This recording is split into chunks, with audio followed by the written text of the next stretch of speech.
Well, hello. Welcome to Spindle City Straight Talk. I'm Chip, And I'm CJ. and it is Monday in the Riv, and we got so much to talk about. It's going to be a good show, and we have one of Regular our contributors. contributors. We are going to Yep. reclassify him as not a just a guest because he's one of our Spindle City Straight Talk contributors. Welcome, Hello, Nelson. hello. Good morning. Saluting again to that music in the beginning. It's feel like I'm going to duty, so it's a pleasure as always. Yeah, there he is. I'm our contributor, Nelson. Nelson the man. Yeah, That's so it. I guess we got to start with the home invasion. Not one, but two home invasions. But remember, there's no crime in Fall River. Paulie actually said today he's concerned about crime. All of a sudden, after 4 years, he's concerned about crime. So two home invasions. I don't think we got a heck of a lot of particulars on it because, as No, it, usual, it was at gunpoint. we've got another. It was at gunpoint. It was a gunpoint. Yeah, I mean, listen, we're getting more and more dangerous crime.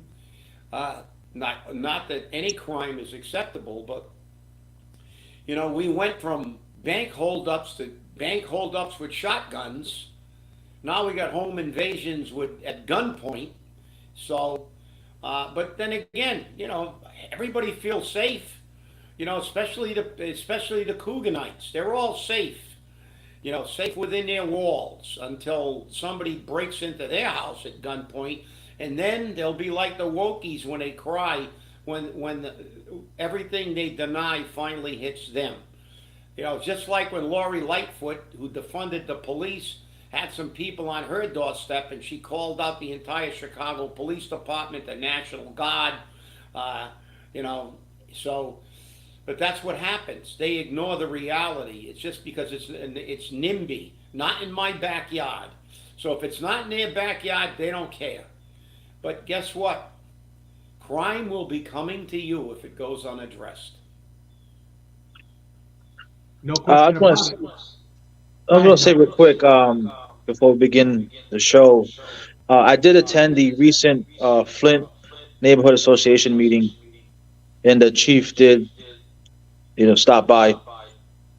He wasn't planning to speak, but as things got going, he started to talk and taking questions from the residents, and it was a very substantive discussion. When I chose to speak, I could sense right away that, and I've said this many times, I showed him the statistics. I mean, we can go back and forth with that. So, but we respectfully disagreed. Also, all the city councilors were there. Council Michelle Dion, Council Raposo, Alexander Silva. So it was a very substantive discussion. But I told him, look, Chief, the perception. If we're going to put away the statistics, let's look at the perception. There is an increased presence of state police in our streets. I saw it last night on Plymouth Avenue doing a traffic stop, and then not too long ago they were over here on South Main doing another traffic stop. So they're telling us one thing that everything's okay, and yet the people are seeing state police everywhere they turn their head. That is telling them and myself that FRPD cannot handle the true crime situation and they need help. So, as much as they try to spin it, with all due respect, the reality is different. And it's just a shame that they're not being 100% truthful as to the true nature of crime happening in our streets.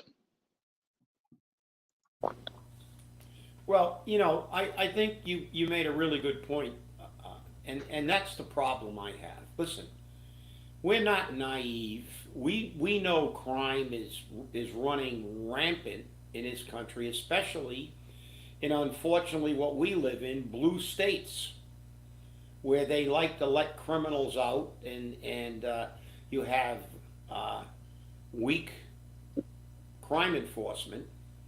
There are safe areas. Most of them are in red states. But the reality is what bothers me about this is exactly that. I'm not giving them any credit for that. I'm not respectfully disagreeing. They're covering this up for political reasons. Look, I understand this crime, and I think we all do. But what bothers me is the fact that they will never acknowledge it and say, look, we got a problem.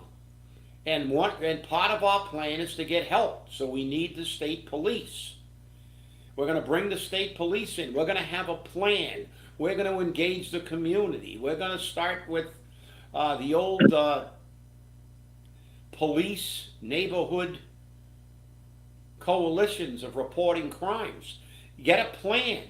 For 4 years, we've never heard a plan.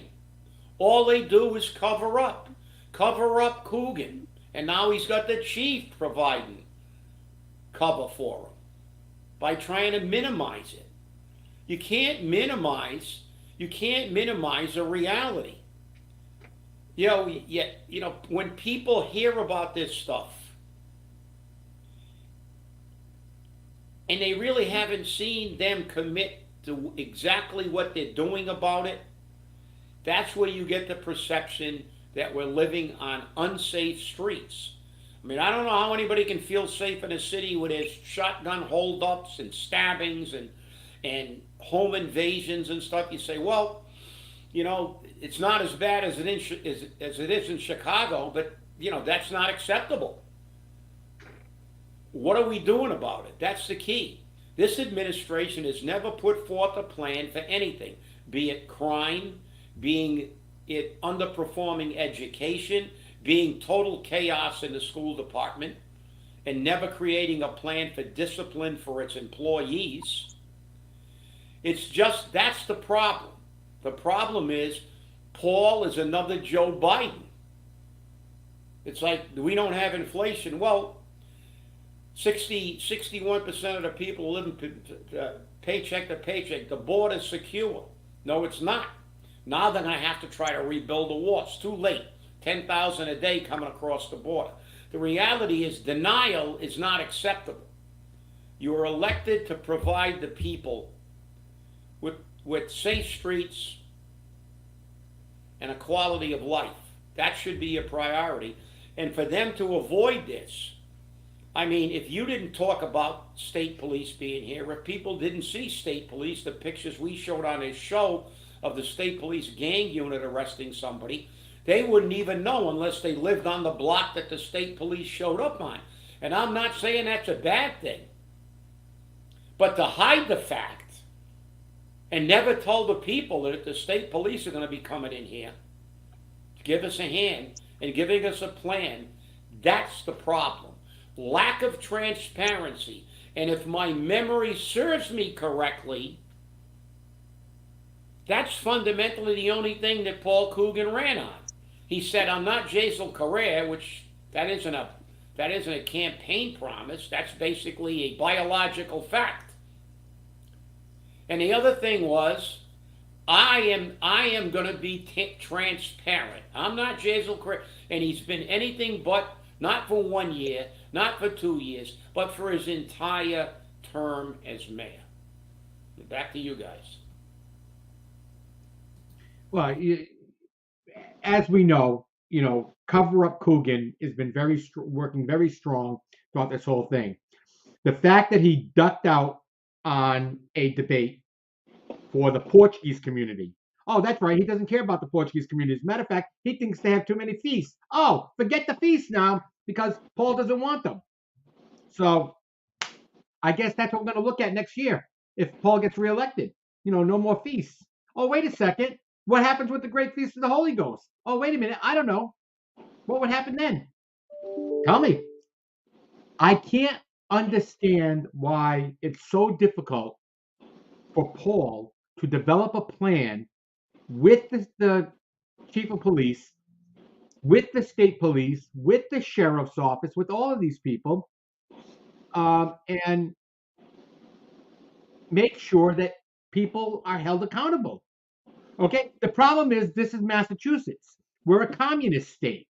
God forbid God forbid we have any accountability. You've said this before, Chip. Okay, no accountability whatsoever. But we see it all the time, and we need accountability. If the city council held our city employees accountable for their jobs, we wouldn't have any city employees because they'll all be fired.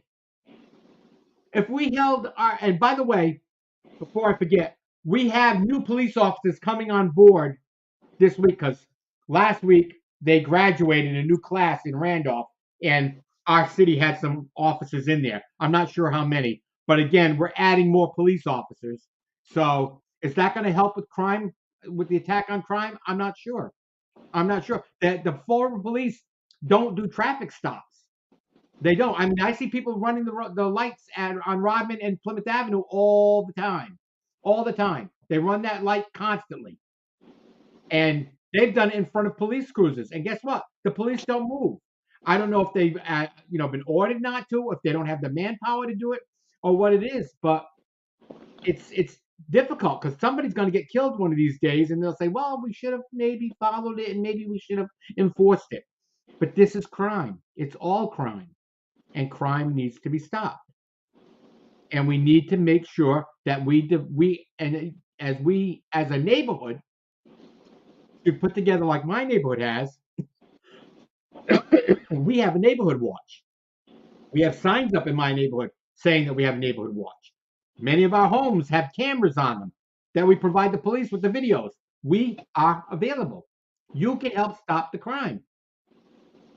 Don't be afraid. If you don't want your name attached to it, call the tip line. The tip line's anonymous.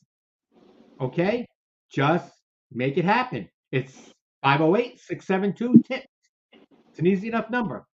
So you can take a bite out of crime too. And back to you. I just want to say my last comment on this when it comes to crime is very simple. People take the word of those who are in charge of the messaging. And when you're constantly saying, you know what, we're still safe, don't worry about it, we're a safe city, guess what? The people are going to act and they're going to go out there as if this is a safe city. But when something happens to them, who do you think they're going to blame? Who do you think they're going to point the finger to? They're going to point to the finger to those who have been saying for a long time that we're a safe city when we're not. So then again, so you just want to say real quick as well, we have somebody at the top. You want a plan from him, and yet he doesn't know what generational trauma means. So we're already screwed with that. Yeah, that generational trauma is going to be hung around his head for the rest of his life.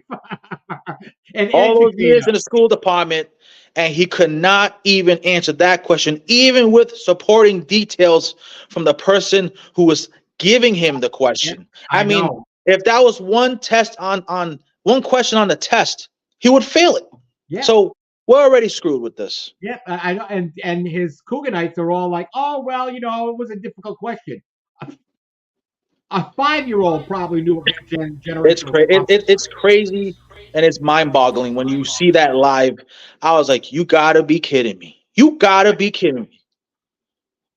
So it's always funny. It's always funny. Well, let me just say that's probably why he's not transparent. He doesn't know the definition of transparency. So, now one thing he's never been accused of is being the brightest bulb in the room. The reality is he's a puppet. We all know that. He never even attained a principalship with all the pull he had that he could be working at school department for all those years and never really be a teacher. He was whatever euphemism they gave him, babysitting the kids that had gotten thrown out of class, and he became a vice principal with basically no educational experience, and now he's become a mayor. But the reality is he's never, the only plan he's ever had is to obey his orders and make all his friends rich, which is our segue into the fact that now, and Nelson, here's some kudos to you. I'm going to throw a attaboy at you and Colin for making a Herculean attempt to educate the people about the MBTA and the negative aspects of it. Now they're going to use that MBTA if they want to take over that entire strip mall down at the bottom of President Avenue. They want to take out Almack's Diner, another historic, iconic jewel of Fall River. A diner that was moved from its previous location. Oh, I can't even remember. I think I might have been in high school. But I remember when they moved that diner, and I actually knew the owner of that diner. He was a friend of the family's, and we actually went to that diner at its present location for a pre-opening breakfast that he hosted for people he knew. It's been around forever, and I know the owner doesn't want to sell it, but they're going to take that over and make it into a parking lot and a bunch of houses that when the tea, if it ever comes, stops, because we know how bad the tea is. We read it. The only people that don't know how bad it is, the only place that the MBTA is the panacea for the world's problems is in Fall River, because these con artists have told you this is going to bring it's going to fix everything. There's going to be thousands and thousands of people charging down here. So what are they going to do again? They'll end up taking it because we've lost the ability to control that. They will ultimately, they're going to destroy it. And I can guarantee you, and I know we got some people that are always going to complain, oh, yeah. Well, when those things ultimately become ghost towns, and they will down there, because they think, they want to replace the people. Let's make this perfectly clear. Their plan does not include us. Their plan includes getting rid of all of us and replacing us with some pie in the sky city that's immediately going to become Newton. We're going to get all these rich people from Brookline and Newton. Hey, who knows? Jake Auchincloss might move down here. Yana Pig's patootie. He's going to move down here. And they're all going to move down here, and they're all going to come down and shop where? Well, they're going to get rid of Almack's Diner. They're not bringing in any businesses. They think the businesses are going to come in after they all move in, because all the businesses around are going to say, hey, let's all move to Fall River. I guess they don't realize that small businesses, and this is a fact, and you can look it up, small businesses have to have at least 1 year of money to running at a deficit in the red, because that's how long it takes to build up a small business. So we look at this city, very few businesses. You think these people are going to move down, and if they do, they're going to go, we got no place to shop. I got to leave the town. So if you can afford to live in Brookline and Newton and Boston, you can afford to live anywhere around Fall River, even if you wanted to come down to the South Coast. You don't have to come to the city of Fall River.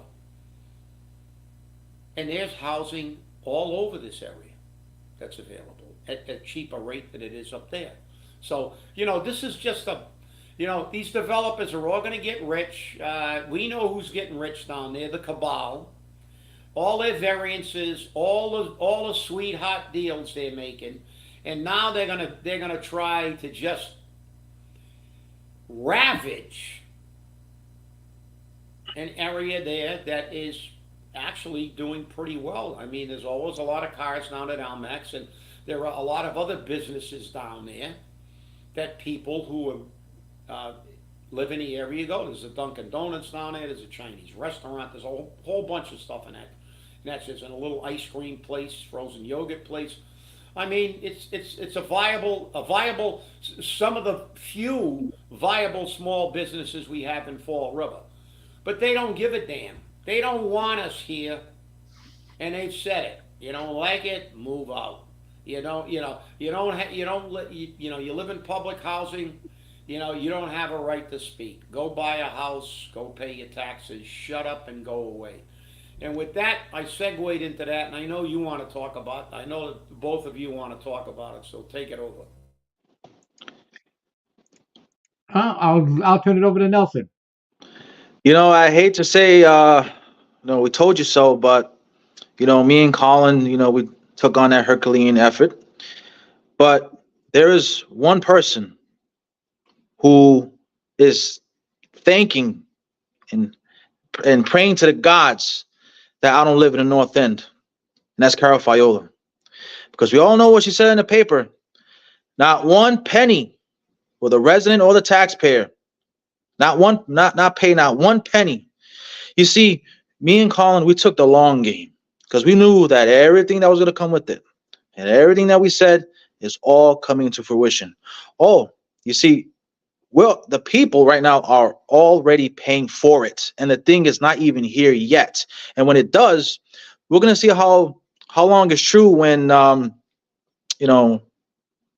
when we have to pay more, because again, that thing is heading into a massive deficit in fiscal year 26, $500 million. They passed the millionaires tax, and yet we have millionaires leaving the state. So they thought that was going to bail them out. And when you have millionaires leaving the state, they're in even bigger, more trouble. But here's the thing. Fall River is becoming a dumping ground for this type of development that is not even beneficial to us. So this is coming at the expense of all small businesses. Okay, when you add in, all right, let's look at something here. Besides Durfee that we voted on, okay, the people didn't have a say with the Route 79 project.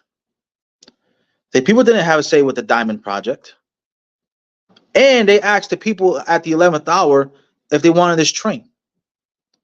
Okay, I just gave you some things that the people did not even have a say, and yet that's going to have a real ramification with the cost of living. Why won't these developers go to Somerset or Swansea, where the household income is higher, where they can absorb this type of development? Because when you add this all in, if this thing gets pushed through, this is going to push people even further out of their city even quicker. And like I said last year, when NBC 10 came down here and they interviewed me, I said, look, they're trying to say that this is for the people, that everyone's going to rise with this, and yet we're not going to rise with the tide. This is going to increase the cost of living. And it's true what they say. Be careful what you wish for, because when you get it, you're not going to like it. And one of the biggest lies that we hear is that the train, given what the new state has put in with this new policy, with the MBTA's communities law, that is going to bring affordable housing. It has a hole full of crap, because as I said it many times, Section 3A says there's no express requirement or authorization to provide affordable housing near the train stations.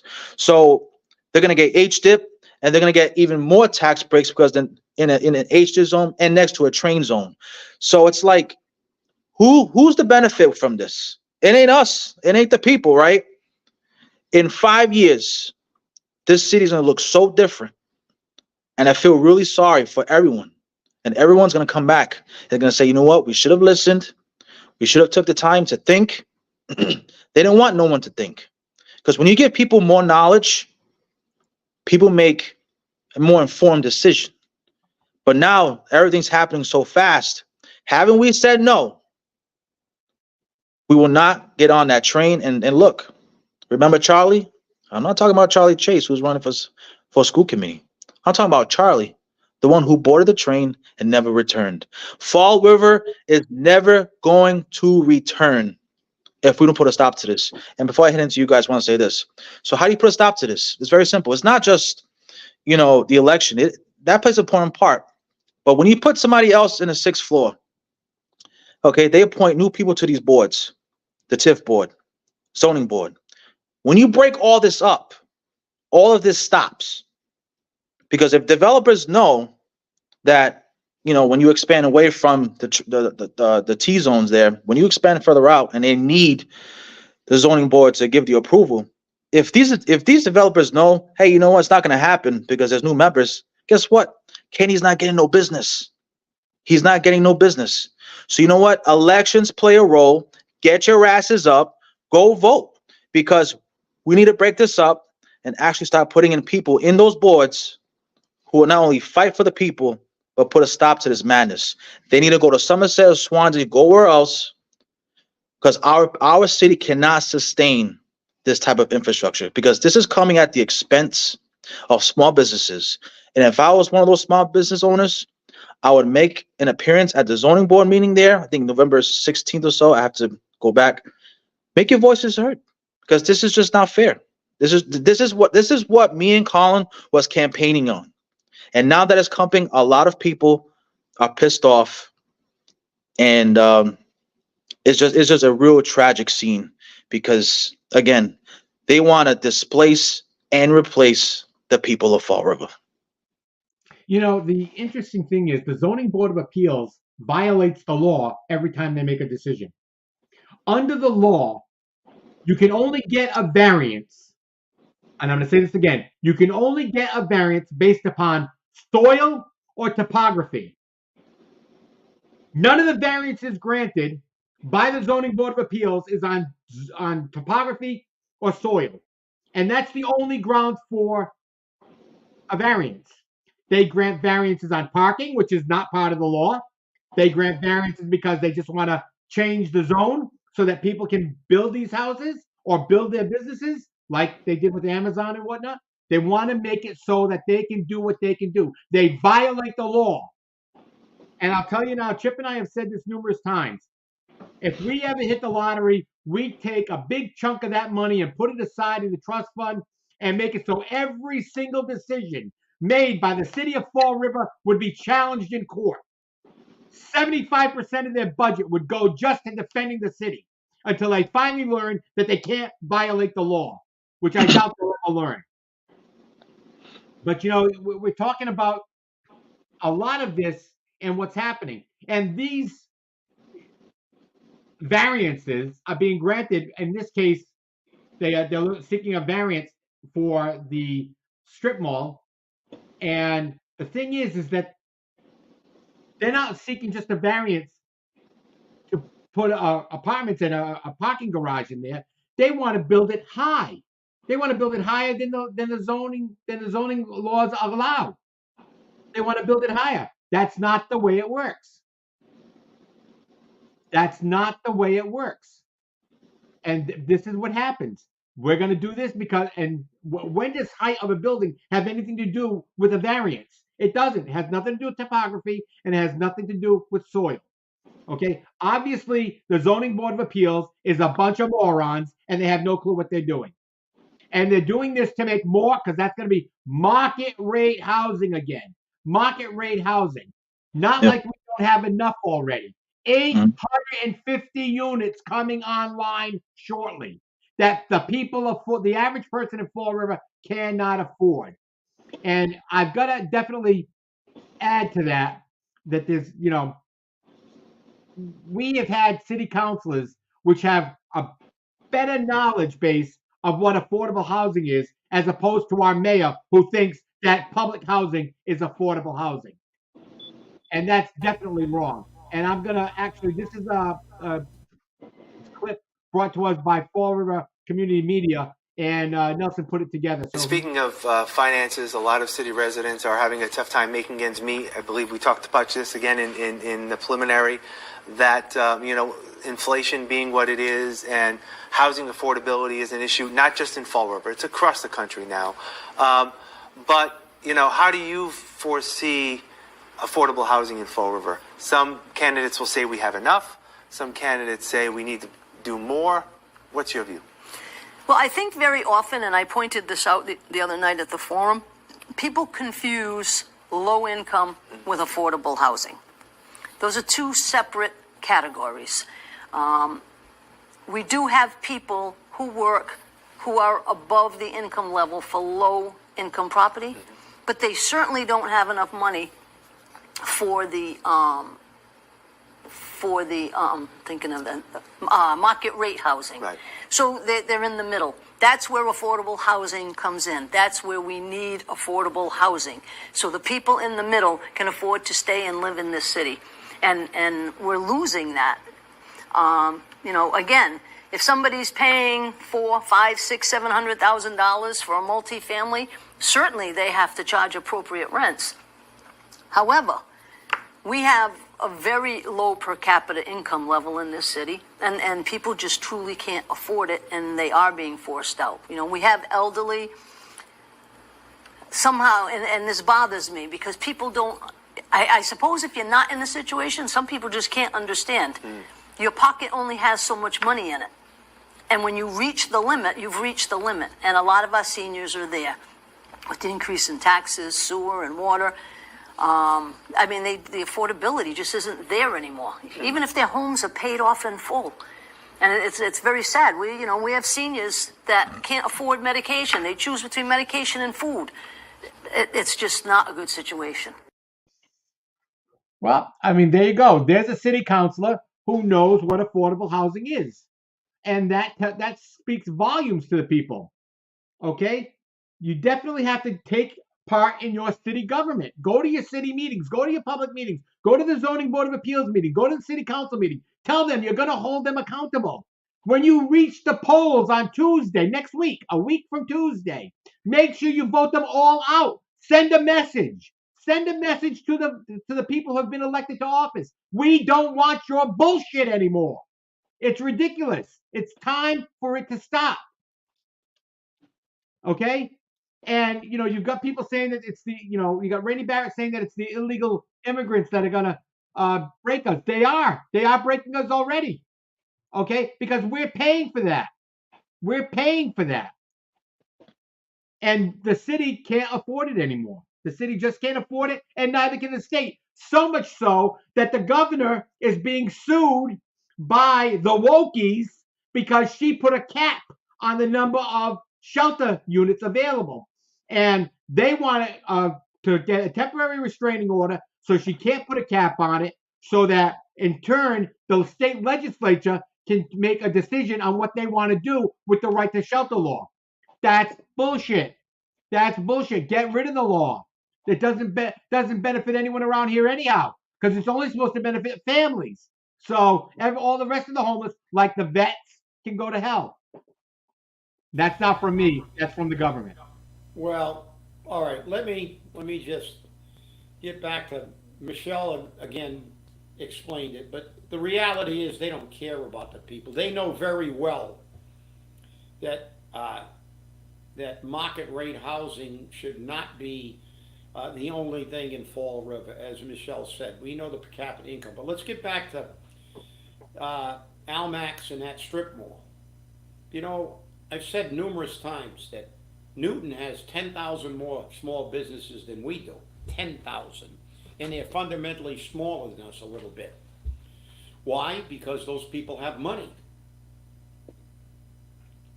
Fall River has a very difficult time supporting small businesses. Yet, to show you how they don't give two shits about you, they are going to take a strip mall full of small businesses that pay taxes and are viable in a city without a lot of small businesses and eradicate them, bulldoze them. And then it's going to take what? 2, 3, 4 years to completely build a parking garage, build a zillion unit market rate housing thing. And when they build it, we've lost those businesses probably forever that paid taxes. And now all those rich developers are all going to get tips for everything they build that we're going to pay for. We are going to pay for it. Because that's the facts, that they don't care about the regular people of Fall River. They don't even want us here. They don't care.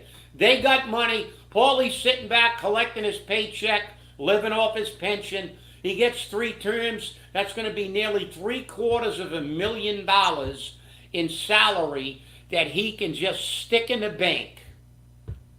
And he's going to run right back to Somerset or anywhere else in the United States he wants to live, because he's going to be flush, as he likes to say. The city's not flush, you're flush. And that Bobby townhouse that you supposedly live in, you'll sell that and get out of here with a vapor trail coming out of your ass. And we all know it, because this is what they do. You know that old saying, you know, they made it a parking lot, you know. They took paradise and made it a parking lot. Well, I'm not saying Fall River is a paradise, but it was our home. And we have things like the Armory and Almax, and the few things that are still being, Almax is still a viable business. All those other places in there are viable businesses. And they don't give a damn. And frankly, if you're not pissed off enough to vote, you should be. So a week tomorrow, get out there and send a message. Send a message to these people, because they do not care one iota about the regular people of Fall River. And as Paul said, oh, yeah, you're right, some people will be displaced. Well, with your plan, Paul, you want us all displaced. Well, and there's no shortchanging it. There's no shortchanging it at all. The people of Fall River are getting shortchanged. And I want to go back to a quote that Nelson brought out from Carol Fiola. There will not be one tax dollar. What's that quote, Nelson? Not one, not pay not one pretty penny, but the people, they're paying a pretty penny for all of this, and we all know who's making a pretty penny out of all of this. And just to show you how the state, I wish, can we go a little bit past the time today? Yeah, we're already past it. Because I sent you a lot of good material, and we could really elaborate on. You know, Governor Baker, before he left, he put in $400 million in the Affordable Housing Trust. Correct. And also put in money into the low income housing tax credit. Correct. For developers, okay? Governor Healy has put in $800 million. She has doubled his investment. Doubled $800 million for affordable housing. And I'm so glad that Councilor Dion has provided the explanation of what it is, because we see many times that they put in the into the news about affordable workforce housing, but the thing is, workforce housing is different. That's targeting incomes that are 61% to 120% of AMI, which is the area median income. And they don't look at just Fall River. They look at the area that surrounds it according to what Mass Housing does when they calculate this. And just to afford those units, if your workforce, you need to make a little more than the minimum is about $59,000. And with that, it's a lottery. So, but here, it's everyone below that. Okay. And what's even more shocking with all this is that there's other cities and towns doing what we should be doing. And, you know, West Roxbury just had a ribbon cutting ceremony. And the reason why we're going to show you this momentarily is because the state put out a picture to show a project, but they got it wrong. You know, these developments don't look like that. They're very upscale. So, CJ, if you could be so kind to show the people what we're referring to as far as affordable housing development. Are you talking about the Roxbury one? Yeah. Do you have the picture? No, I don't have the picture. Okay. I got that this morning. So. All right. So. But that's the one by B'nai B'rith, which, by the way, is a religious organization. Yes. They're a religious organization. They have nothing to gain by making it look like Father DeFario or Sunset Hill. Yeah. Okay. And a lot of affordable housing units don't look like housing projects. They're a different source of income. I mean, you want to look at affordable housing units? Go right downtown across from the courthouse and look at Borden Place East. Look at Borden Place West. Okay. Look at the Academy building. Those aren't housing projects. Those are affordable housing units for seniors. and disabled. That's affordable. Those are not public housing units, they're affordable housing units. And Next they're show, owned by private companies. Private companies. next show, definitely show them because they got, it'll be good to show them. But with those units, it's for everyone who's making less than 60% of AMI. Units, there's units set aside for people transitioning out of homelessness, and there's units set aside for people who's making 90% less of AMI. So this is something for everybody, including workforce housing applicants. And that's what the whole concept is providing housing, providing a housing stock that needs to meet the needs of the people. And right now, market rate housing is not the answer. It's not going to be the answer. And to Chip's point, they want to replace that whole plaza, put it in with something where they're going to get all these tax breaks, all the gimmies at the expense of small business owners. So if I was one of those small business owners, don't, it's one thing to go to citizens input, but go to the ZBA, make your voices heard there, because they need to hear it from them, because it's just, it really pisses you off. But until you see it up close, people were shocked when they read that news story recently. A whole thing. Nelson, I have your Roxbury photo. There Oh, you go. okay. Yes, there it is. This is what it looks like. Okay. The Boston Mayor Wu, she was there. Nonprofits, everyone was there. This is what it looks like. This is not what the state showed. These types of developments are very upscale. They got amenities, very, very nice, very nice. And this one holds 60 units. And if you go to the bottom, it explains it in great detail of who they're targeting. So again, that's what we need. Money's available, but right now we just have leadership that doesn't want to access those funds. But again, he will not be around for long because we don't know how this election is going to turn out.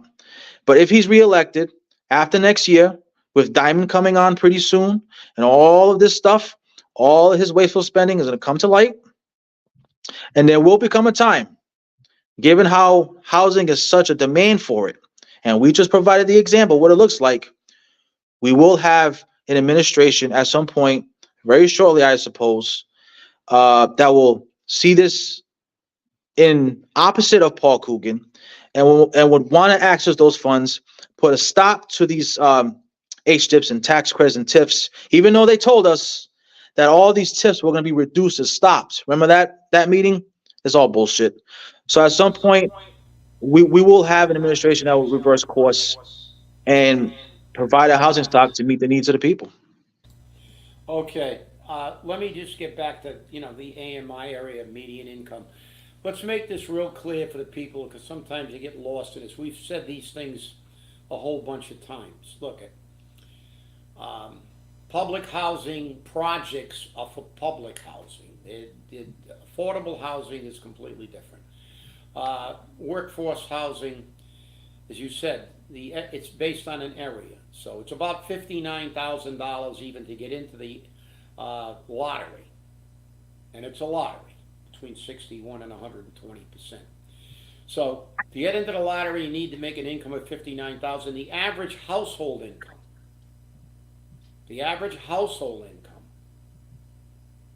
in Fall River is $49,000, which means the majority of people in Fall River, the people who were being directly affected by Paul Coogan and these rich cabals that are doing this and making hundreds of millions of dollars in the process. They're the people directly affected, and they're not going to be eligible for public housing because they make too much, workforce housing because they do not make enough, and affordable housing, the housing that takes care of these people, is being built all over this state, all over this country. And there's no excuse except their own greed that this is not one of the major pieces of our city's plan to go forward, to get housing for the people who are being displaced by the insane spending of our federal government and the inflation it caused, and by the insane spending of Paul Coogan and his administration. So let's look at this objectively. The people who are being impacted the most are the people who are getting the least amount of attention. So if you, and remember something too about affordable housing, they're not all multiple units. They do have apartments for individuals. So that also qualifies at 59,000, and since the individual per capita income's 28, you're not even close.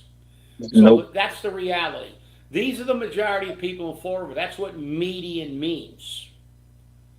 So if you don't want this to continue, go and vote on Tuesday, and let's get some people in who really care about the city, because they want to change this city into Newton, and they never can change this city into Newton.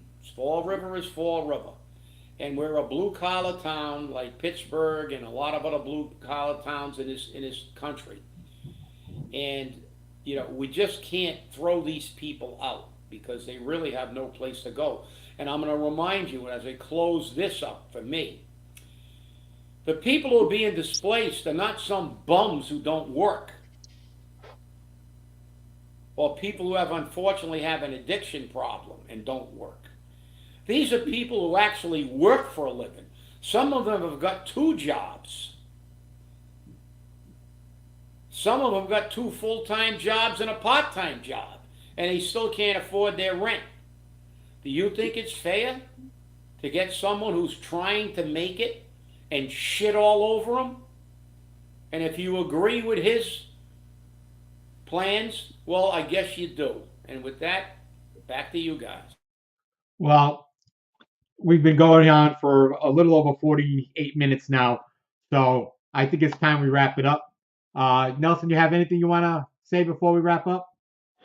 Yeah, Alan Sylvia, he went public one time and said that all of this development wasn't because of the train, and he's incorrect as well. But I live in his district. I'm gonna leave it at that.